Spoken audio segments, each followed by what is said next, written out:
Assalamualaikum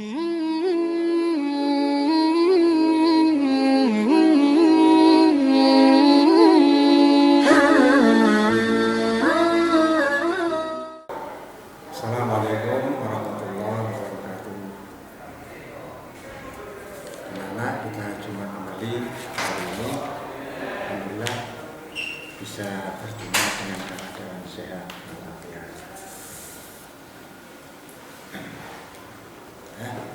Sudah siap ya? Kita teruskan pelajaran yang sudah kita pelajari kemarin dari kitab Shalah. Pelajaran yang sudah kita pelajari menerangkan tentang berbagai macamnya sholat. Sholat itu ada yang fardu ain, ada yang apa itu namanya, ada yang fardu kifayah, ada yang sunnah, dan ada yang makruh. Dia ada empat macam ya.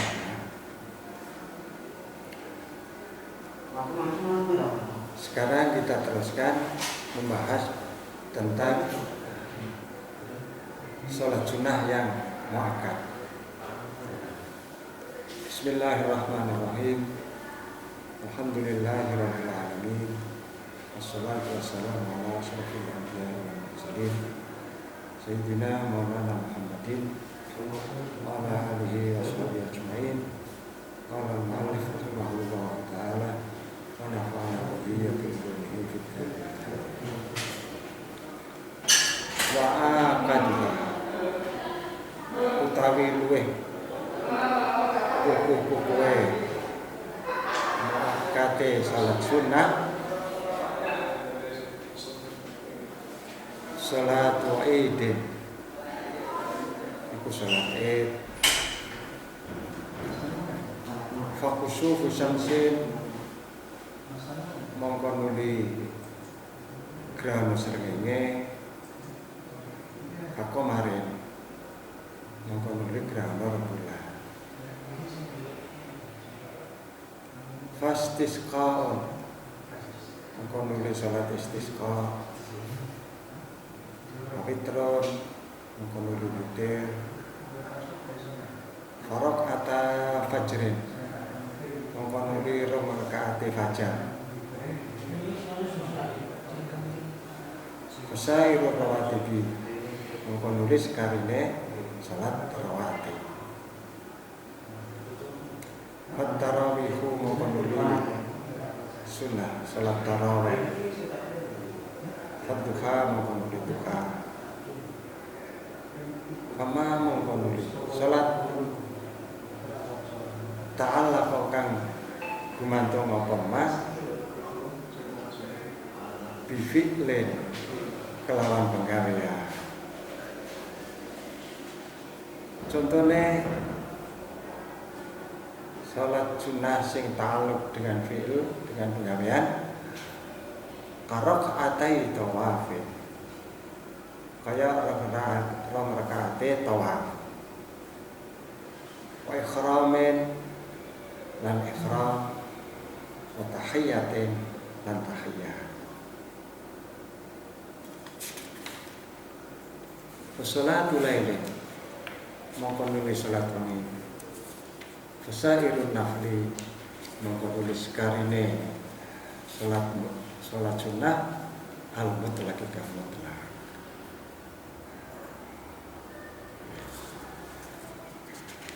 Membahas tentang salat sunnah. Karena banyaknya salat sunnah maka dibedakan antara yang paling muakkad dan yang tidak muakkad. Yang muakkad itu yang gimana maksudnya? Yang muakkad itu adalah sunnah yang selalu dilaksanakan atau dilakukan oleh Rasulullah. Nah, ghairu muakkad itu salat yang kadang dilakukan dan kadang tidak, itu namanya ghairu muakkad. Sekarang salat sunnah yang paling muakkad urutan pertama adalah sholat Id, baik itu Idul Fitri atau Idul Adha. Nah, ini Idul Adha sebentar lagi akan kita laksanakan. Kalau Idul Fitri sudah lewat ya. Anak-anak Idul Fitri kan? Oh ya, ikut ya. Karena yang penting mengikuti Idul Fitri itu adalah apa? Mendengarkan nasihat atau khutbah di Idul Fitri itu. Makanya meskipun perempuan-perempuan yang haid boleh mengikuti di luar masjid, karena apa? Ingin mendengarkan khutbah.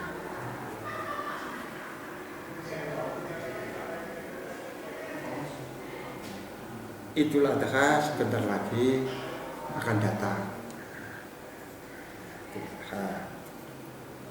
Biasanya banyak yang melaksanakan sholat Id di masjid. Kan tetapi karena keadaan tidak normal ini, apakah nanti bisa dilaksanakan di sholat Id seperti biasa atau bagaimana? Ya, atau dilaksanakan mengikuti protokol kesehatan. Bisa dilaksanakan di masjid, pakai masker dan jaga jarak. Sebagaimana diatur di bulan Ramadan kemarin. Bulan Ramadan itu ada taraweh di masjid, tapi dengan jarak 1 meter di antara yang satu dengan yang lain. Itu juga nanti barangkali sholat Idul Adha bisa dilaksanakan begitu. Kemudian gerhana matahari, yang kemarin sudah ada ya, gerhana matahari. Kemudian gerhana rembulan. Terus urutan berikutnya sholat istisqa. Sholat istisqa yang kemarin itu akan dilaksanakan di sini karena kemarau panjang. Ternyata sebelum dilaksanakan sudah ada hujan, maka program itu dibatalkan. Sholat istisqa. Kemudian berikutnya sholat witir. Setelah sholat witir, rakaat al-fajr, 2 rakaat fajar. Karena ada hadis Imam Muslim, rakaat al-fajri khairum minad dunya wa ma fiha. 2 rakaat fajar itu lebih baik daripada dunia dan seisinya. Wa ma fiha. Nih, hanya sebelum sholat subuh kamu sholat 2 rakaat ya. Sholat sunnah rakaat al-fajr. Kemudian urutan berikutnya adalah sholat taraweh, sholat rawatib, kemudian sholat taraweh dan sholat duha. Setelah sholat duha, fama tata'allaqu bi-fi'lin. Sholat yang ada kaitannya dengan pekerjaan. Sholat kalau ada kaitannya dengan pekerjaan itu gimana? Sunnahnya setelah melaksanakan pekerjaan itu, seperti tawaf misalnya. Kalau setelah tawaf itu disunahkan melaksanakan 2 rakaat setelah tawaf. Kemudian setelah memakai pakaian ihram juga sunnah melaksanakan sholat 2 rakaat. Nah, itu namanya sholat sunnah yang ada kaitannya dengan pekerjaan. Tahiyatul masjid. Jadi sebelum masuk masjid kamu tidak sunnah melaksanakan sholat, tetapi setelah kamu masuk kesunatan sholat tahiyatul masjid. Nah, ini namanya sholat yang ada kaitannya dengan pekerjaan. Dan sholat tahiyah ini tidak mengenal waktu. Kapan saja kamu masuk ke masjid Ya, itu sunnah melaksanakan tahiyatul masjid sebelum kamu duduk. Kemudian sholatul lail, yang sudah biasa kamu lakukan, sholatul lail.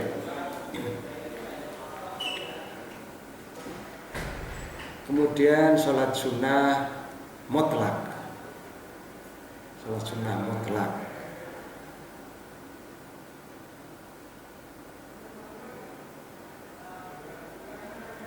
Itulah urutan salat sunnah yang muakkad. Wa makruhatun. Sekarang nomor 4 dari macamnya salat adalah salat yang makruh. Salat kok makruh? Ya, karena keadaan kasolati hakibin. Kasolati hakibin kaya salate wong kang ngempet wis mules tapi apa itu jenenge males mau wudu lagi karena keadaan atis misalnya ya, wis dimpet wae. Dimpet menebar salat lagi.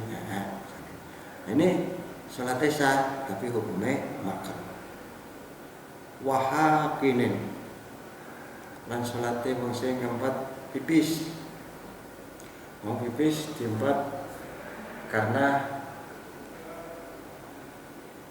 musimnya musim dingin, nggak mau sentuh air lagi, maka ditahan, pipisnya ditahan, sholat dulu, baru setelah sholat pipis. Ini sholatnya makruh. Wahazikin lan sholatnya wong sing nganggo muzah sing sesek. Waja'iin lan sholatnya wong sing lapar. Wa tasyana lan salate wong sing haus. Wa hafizin lan salate wong sing ngempet entut diempet. Wa salatu munfaridin lan salate wong sing ijen. Salat wong sing ijen wal jamaatu halih utawi jamaah qaimatun ikuti jumenengake. Salat yang makruh, ya. Makruh itu salat hakid, salat wong sing hakid, wong sing nahan entut, nahan pipis, nahan terus salat wong sing lapar. Sementara makanan sudah tersedia, kamu merasa lapar, salat disiah omongan ibn enak misalnya. Enggak, itu hukumnya makruh. Lebih baik makan dulu baru salat. Benar makruh.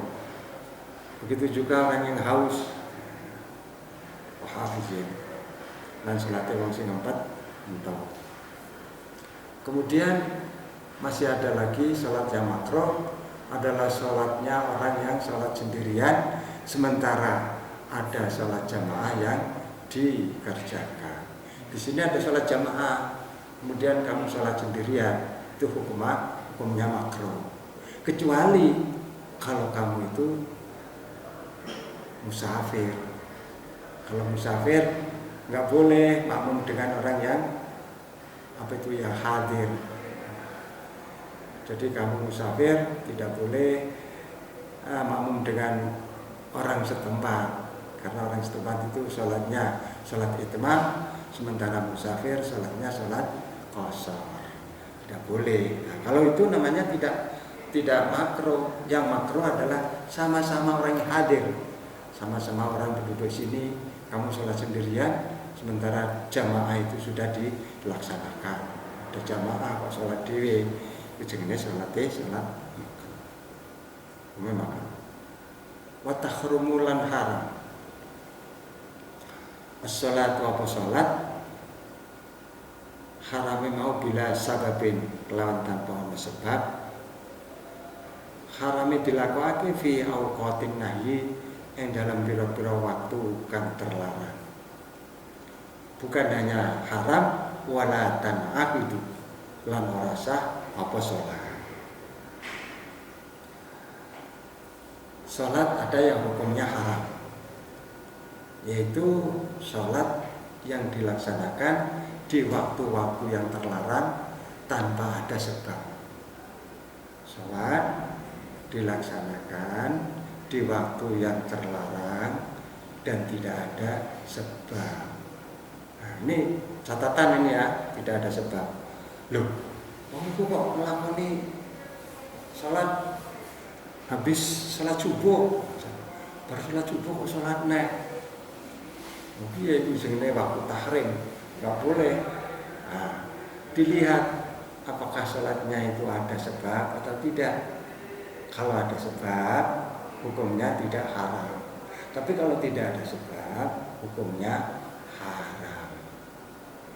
Habis sholat asar misalnya, nggak boleh sholat lagi. Loh, ono bersolat asar, sholat nek, sholat sunnah apa itu. Kalau sholatnya itu tidak ada sebab, hukumnya haram. Tapi kalau ada sebab, oh sholat qadha boleh. Qadha itu ada sebabnya. Nah, boleh bersolat asar, sholat nek boleh. Ya, karena qadha itu ada namanya ada sebab. Kalau tidak ada sebab, hukumnya haram. Nah, waktu-waktu yang terlarang itu apa semua? Sekarang wahya utawi awqatun nahyi inda dulu isyamsi iku ing dalem nalikane metune srengenge hatta tartafi'a sehingga munggah apa sanes karo mehen kaya sadanganan tumbak. Wastiwain lan nalika waktu istiwa hatta tazula sehingga lingsir apa srengenge. Wasfirarin lan nalikane kuning-kuning hatta taghruba sehingga surup apa isfirar. Wa ba'da sholatai subhin wa asrin lan sabatane sholat telurune subuh lan asar. Mau tak singgung sedek mau. Wa ba'da julusi khatibin lan sabatane lungguhe khatib illa rak'atai tahiyatin kejaba rak'atai tahiyah. Jadi waktu-waktu yang dilarang untuk melaksanakan sholat tanpa ada sebab itu diantaranya satu indatului syamsi ketika matahari muncul, terbit matahari itu hukumnya haram. Kalau kamu mau sholat pagi tunggu sampai mataharinya sudah meninggi atau sudah ke atas, sudah naik ke atas kira-kira 3 atau 4 meter. Kalau dia tumbak 3 atau 2 meter.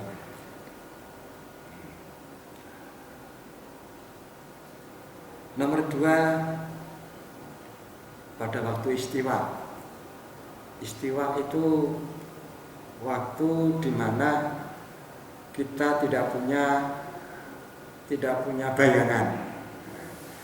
bayangan tepat di bawah kaki kamu. Itu namanya waktu istiwa. Jadi sesuatu itu tidak ada bayangannya tepat di bawahnya. Itu namanya waktu istiwa. Tunggu hatta tazula sehingga matahari geser ke barat. Kalau sudah geser, itu boleh kamu laksanakan sholat. Kemudian ketika isfirar, ketika mega kuning itu hatta taghruba, mega kuning itu habis. Kemudian yang berikutnya setelah sholat subuh dan sholat asar. Setelah sholat subuh tidak boleh melaksanakan sholat. Begitu juga setelah sholat asar tidak boleh melaksanakan sholat, kecuali kalau ada sebab.